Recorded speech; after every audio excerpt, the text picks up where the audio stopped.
Hello everyone. So finally कल आप सभी का जेकेएसएसबी वाइल्ड लाइफ गार्ड का एग्जाम होने जा रहा है। लास्ट डे एडवाइस है, कुछ टाइम आपके पास बचा है। इस टाइम पर क्या एडवाइस है मेरी तरफ से उन स्टूडेंट्स की जिनकी ज़्यादा तैयारी है, कंप्लीट सिलेबस तैयार करा है, और वो स्टूडेंट जिन्होंने हाफ प्रिपरेशन करी उनके लिए क्या एडवाइस रहने वाली है वो शेयर करूंगा, और जिन्होंने कुछ नहीं पढ़ा उनके लिए क्या एडवाइस रहने वाली है वो भी शेयर करूंगा। बट स्टार्ट करने से पहले एक छोटी सी इंपॉर्टेंट बात आपसे शेयर करना चाहूंगा। देखिए जी, एक 21 की एज में एक पर्सनैलिटी की मैं बात करूँ, वो बिजनेस स्टार्ट करना चाहते हैं बट बिजनेस में वो फेल हो जाते हैं।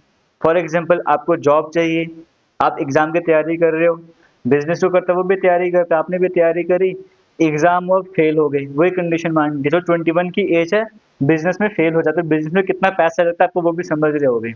बिजनेस में फेल हो जाते हैं। 26 साल की उम्र में जिस वो लड़की से वो प्यार करते थे उस लड़की की डेथ हो जाती है। 34 की एज में इलेक्शंस हार जाते हैं। 45 की एज में फिर से इलेक्शन हार रहे हैं। 47 की एज में वाइस प्रेसिडेंट बनना चाहते हैं बट फेल हो जाते हैं। 49 की एज में दोबारा से हार जाते हैं। तो जिंदगी में देखो कितने फेलियर देखने को मिल रहे हैं। 21 साल से फेलियर स्टार्ट हो गए थे, 49 की एज आ चुकी है, फेलियर ही देखने को मिल रहे हैं। मैक्सिमम लोग इस टाइम तक हार मान लेते हैं। मैक्सिमम लोग तो पहली बार में हार मान लेते हैं कि 21 साल की बार में पेपर दे फेल हो गए, दूसरे अटेम्प्ट दे फेल हो गए तो पेपर देना ही छोड़ देंगे। बट इनकी लाइफ में देखो कितना कुछ हो रहा था, लेकिन इन्होंने हार नहीं मानी। 52 की एज में जाके ये क्या करते हैं, प्रेसिडेंट बनते हैं यूनाइटेड स्टेट्स के। मतलब अमेरिका के प्रेसिडेंट बने 52 की एज में। और इससे पहले फेलियर्स देखो कितने लाइफ में देखने को मिले। ये स्टोरी मैं इनके शेयर कर रहा हूँ, अब्राहम लिंकन की स्टोरी आपसे मैं शेयर कर रहा हूँ। और अब ये नहीं कि 52 की एज में प्रेसिडेंट बन गए तो सब कुछ ठीक है। 16th प्रेसिडेंट बने थे यूनाइटेड स्टेट्स के, 1861 से सर्व करना स्टार्ट करता। 1865 में गोली मारकर इनकी हत्या भी कर दी। तो देखिए, एक ऐसा इंसान जो फेल होता जा रहा है, तो कुछ लोग सोचेंगे कि फेलियर आते जा रहे हैं जिंदगी में, जिंदगी खत्म हो रही है, लेकिन हार नहीं मानी। 52 की एज में प्रेसिडेंट बन गए हैं, वो भी अमेरिका के प्रेसिडेंट बन गए। अब प्रेसिडेंट बन गए तो क्या वो सक्सेसफुल इंसान बन चुके हैं? हम एक एग्जाम क्रैक कर लेते हैं तो क्या हम सक्सेसफुल बन जाते हैं? क्या जिंदगी में सारे प्रॉब्लम्स खत्म हो जाती हैं? ऐसा नहीं होता ना। अभी 52 की एज में प्रेसिडेंट बन गए अमेरिका के, क्या सारी परेशानी जिंदगी की खत्म हो गई थी? नहीं, ऐसा नहीं हुआ। कुछ ही सालों के बाद उनको गोली मार दी गई और हत्या कर दी जाती है। कहने का मतलब क्या, अभी आपको समझ आएगा। कल आपका एग्जाम होने जा रहा है। एग्जाम की अगर मैं बात करूं, लाखों बच्चे इस एग्जाम में अटेम्प्ट करने जा रहे हैं। क्या लाखों बच्चों के सिलेक्शन होने हैं? वैकेंसी तो बड़ी लिमिटेड है ना।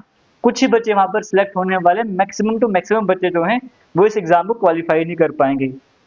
अगर आप एग्जाम पास कर जाते हो तो ये एंड नहीं है, ये शुरुआत है आपकी लाइफ की, एक बेहतरीन जिंदगी की तरफ आपकी शुरुआत ही आप इसे कह सकते हो। अब ये नहीं कि आपने एग्जाम पास कर दो जिंदगी की सारी प्रॉब्लम्स खत्म हो जाएगी, नहीं। ये एक नई जर्नी आपकी स्टार्ट हो रही है, अपने ये मान के चलना है। ओवर कॉन्फिडेंट नहीं हो जाना, ज्यादा खुशियां नहीं मना लेनी है। जिंदगी का पार्ट है, वो आपने हासिल कर लिया। अगर आप फेल हो जाते हो तब भी ये एंड नहीं है। ये एक अटेम्प्ट था जो अपनी कहानी आगे चलाने की आप चल रहे हो, और इस तरह के और भी कई सारे अटेम्प्ट आप देते रहोगे। बच्चे यूपीएससी क्वालिफाई करते हैं, जेकेपीएससी क्वालिफाई करते हैं, पहले अटेम्प्ट में, कोई दूसरे अटेम्प्ट में करता है, कोई तीसरे में करता है। तो इन शॉर्ट में ये कहना चाह रहा हूँ कि कल का एग्जाम देने के बाद अब जब आ रहे हो ना, चाहे आपका एग्जाम क्वालिफाई हो रहा है, आपको लग रहा है, चाहे नहीं हो रहा है, आपने जिंदगी में आगे बढ़ते जाना है। पॉजिटिव अप्रोच के साथ आपको आगे बढ़ते जाना है। अब जो वीडियो का टॉपिक है, थोड़ा उसकी तरफ मैं चल लेता हूँ। देखिए जी, एक वो स्टूडेंट है जिनकी तैयारी अच्छे तरीके से मॉक टेस्ट वगैरह अटेम्प्ट कर रहे हैं। एक वो है जिनकी तैयारी तो है लेकिन बेहतरीन तरीके से तैयारी नहीं करी है, 50-50 या 60% सिलेबस कवर करा है। और एक तो वो है जिन्होंने तैयारी करी नहीं, 20-25% तैयारी करी। तो उनको मैं यही बोलूंगा, आप जाओ एग्जाम में जाओ, जैसा आपको ठीक लगे वैसे कर लेना, क्योंकि 20-25% की तैयारी से आप गेस वर्क से एग्जाम क्रैक नहीं कर सकते। हाँ, लेकिन जो और अगर जिनकी 20-25% की तैयारी है ना, वो भी कुछ ना कुछ बेनिफिट लेकर आएंगे। जब वो एग्जाम सेंटर में जाएंगे ना, वो एक एक्सपीरियंस लेकर आएंगे। एग्जाम सेंटर का एक्सपीरियंस कैसा होता है, कितने क्वेश्चन वो कर पा रहे 20-25% की तैयारी के साथ, और आने वाले टाइम में जो एग्जाम देने जा रहे हैं उसमें उनका ये एक्सपीरियंस यूटिलाइज होगा, तो आपका टाइम वेस्ट नहीं होगा, या आपका एक फेल्ड अटेम्प्ट नहीं माना जाएगा। आने वाले टाइम पे जब आप एग्जाम क्रैक करोगे ना, उसमें इस एग्जाम का भी बड़ा इंपॉर्टेंट रोल रहेगा, जैसे आपको एक्सपीरियंस मिला। अब हम बात करते हैं वो बच्चे की पूरी तैयारी है। जब भी आप क्वेश्चन अटेम्प्ट कर रहे हो ना, आपने जो भी कंसेप्ट पढ़े हैं, जो भी क्वेश्चन याद करें, फॉर्मूलाज याद करें, कंसेप्ट सीखे हैं ना, उन पर विश्वास करना। उन पर विश्वास करने के साथ हर एक ऑप्शन को ध्यान से समझना, ध्यान से देखना, उसके बाद ही आप क्वेश्चन को अटेम्प्ट करना, वरना अटेम्प्ट नहीं करना। जल्दबाजी में क्वेश्चन अटेम्प्ट नहीं करना। दूसरी तरफ की तैयारी पूरी तरीके से नहीं करी है, उन्होंने क्या करना है, उन्होंने एलिमिनेशन मेथड को यूज करना है। आप देखोगे जो 4 ऑप्शन आपको देखने को मिल रहे हैं, पहले कौन से ऑप्शन ऐसे हैं जहाँ जिनको आप एलिमिनेट कर सकते हो? जैसे मान के एग्ज़ाम में 4 क्वेश्चन 4 ऑप्शन हैं, 4 में से 2 ऑप्शन आपको लगे हाँ, ये तो आंसर हो ही नहीं सकता, आपने वो 2 ऑप्शन एलिमिनेट कर दिए। अब 2 में से आपको एक सिलेक्ट करना है, तो आप देख लो डिसाइड करो जिसमें थोड़ा कॉन्फिडेंस आ रहा है वो सिलेक्ट आप कर सकते हो। डिपेंड करेगा आपने इससे पहले कितने सारे क्वेश्चन अटेम्प्ट कर लिए, नेगेटिव मार्किंग पे भी फोकस करना होता है। लेकिन आपने जब भी क्वेश्चन को अटेम्प्ट करना है, एलिमिनेशन मेथड को ज़रूर अप्रोच करना। फॉर एग्जाम्पल आप इंग्लिश में सिनोनिम एंटोनिम्स करते हो ना, उसमें जब आपको ऑप्शन देखने को मिलते हैं, आपसे एग्जाम में पूछेगा ये वर्ड है, इसका एंटोनियम बताओ क्या हो जाएगा?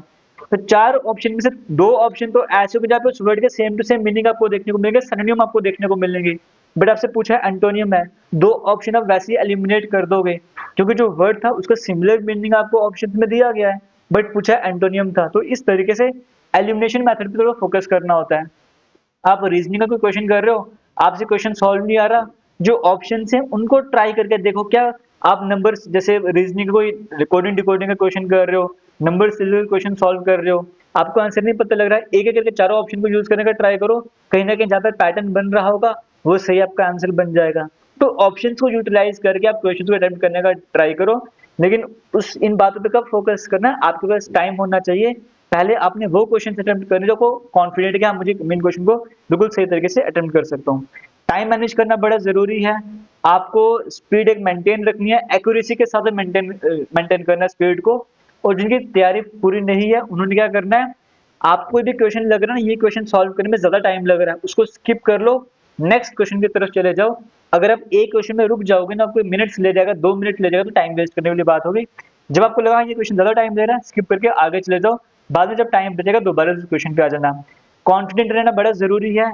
जिनकी तैयारी पूरी है वो ओवर कॉन्फिडेंट ना हो। ओवर कॉन्फिडेंस की वजह से क्या होता है, कई सारे स्टूडेंट एग्जाम देकर आते हैं तो बोलते हैं ओहो, इस क्वेश्चन का आंसर मुझे पता था, मैंने गलती से ये वाला क्वेश्चन जो है इसका आंसर मार्क कर दिया, बाय मिस्टेक मुझसे ये हो गया, ऐसा नहीं करना चाहिए, मुझे क्वेश्चन मुझे आता था, ये कल ही पढ़ा था, कल ही मैंने किसी से शेयर करा था, बट मैं मिस्टेक करके रह गया। ये क्यों होता है? ओवर कॉन्फिडेंस की वजह से। जब क्वेश्चन देखते हो हाँ ये क्वेश्चन तो मुझे आता है, बट चारों ऑप्शन से आपने पढ़े ही नहीं, तो वहां पर वो मिस्टेक हो जाती है। ओवर कॉन्फिडेंस को अवॉइड करना है। और जिनकी तैयारी हाफ है ना, उनको भी कभी-कभी ओवर कॉन्फिडेंस होता है, बट वो ओवर कॉन्फिडेंस में कम होता है। उनमें पैनिक ज़्यादा होता है ना? तो उनका अंडर प्रिपरेशन है, थोड़ा उनको स्ट्रेस रहता है, तो अपने उसको अवॉइड करना है। आपको पहले उन क्वेश्चन जब आपके सामने क्वेश्चन आते जा रहे हैं ना, एक-एक क्वेश्चन देखते जाओ, आपको लगता है क्वेश्चन सॉल्व कर सकता हूँ, ठीक है, नहीं कर सकता स्किप करके आगे चले जाओ। पहले सभी वो क्वेश्चन सॉल्व करो जो आपको पता है मुझे आते हैं या ये क्वेश्चन मैं कर सकता हूँ, पहले उन्हीं को ट्राई करो, फिर बाद में बाकी क्वेश्चन पर आना स्टार्ट करो। वही है कि इजी क्वेश्चन पहले हैंडल करना स्टार्ट करो, जिनकी तैयारी आधी है, जिनकी तैयारी पूरी है, वो सभी इस पे फोकस करेंगे, क्वेश्चन आगे स्किप करते रहो। पहले वो क्वेश्चन अटेम्प्ट करो जिसका आपको लगता है कि 100% में क्वेश्चन का आंसर बिल्कुल एक्यूरेट में भी दे सकता हूँ, पहले वो वाले क्वेश्चन अटेम्प्ट करो और बाद में डिफिकल्ट एमसीक्यू वगैरह कवर करना स्टार्ट करो। पेपर को डिवाइड करो राउंड 1, राउंड 2, राउंड 3 में पहले ईजी क्वेश्चन करने, फिर मुझे मॉडरेट लेवल पर आना है, मुझे डिफिकल्ट लेवल पर आना है, बट टाइम का खास ध्यान रखते जाना है। टाइम के ऊपर फोकस करते रहना, टाइम आपके साथ चलना चाहिए। और माइंडसेट क्या रहना चाहिए कि थोड़ा प्रेशर अपने ऊपर मत लाओ, अपनी तैयारी पे ट्रस्ट वगैरह करो। और सबसे बड़ी बात है, प्रेशर आपने कब रिलीव होगा, जैसे आप मान के चलो एग्जाम का जो भी टाइम है, आप टाइम से पहले अपने एग्जामिनेशन सेंटर पर पहुंच रहे हो, सुबह अपने एडमिट कार्ड तैयार कर लिए, जो भी नेसेसरी आई कार्ड वगैरह अपने साथ में तैयार वगैरह कर लिए वो साथ में लेके जाओ। एग्जामिनेशन सेंटर में टाइम से पहले पहुंच जाओ। एग्जामिनेशन सेंटर के बाहर फालतू के लोगों से बातें मत करो, बच्चों से डिस्कशंस वगैरह मत करो, उससे प्रेशर क्रिएट होगा। थोड़ा अलग से रहने की कोशिश करो। जैसे टाइम होता तो अपने गेट के पास जाओ, फ्रिस्किंग में कोऑपरेट वगैरह करो। जब आप एग्जामिनेशन सेंटर में बैठे तब भी ज़्यादा बातें करने की कोशिश वगैरह मत करो। इन बातों से प्रेशर क्रिएट होता है, इन बातों को अवॉइड करो और कॉन्फिडेंट होकर जाओ। बस ये मान प्रेशर लेके मत जाओ मुझे एग्जाम क्वालिफाई करना ही करना है। जितनी आपने मेहनत करी उसका रिजल्ट आपको देखने को मिलेगा। बस अपने ऊपर कॉन्फिडेंट रखो और ये बात याद रखना कि पेपर पास हो या ना पास हो, ज़िंदगी आगे चलेगी। पॉजिटिव होकर आगे चलते जाना है। ये इस लास्ट एग्ज़ाम में आपकी ज़िंदगी के कई सारे एग्ज़ाम और भी आने हैं। All the best, thank you, जय हिंद।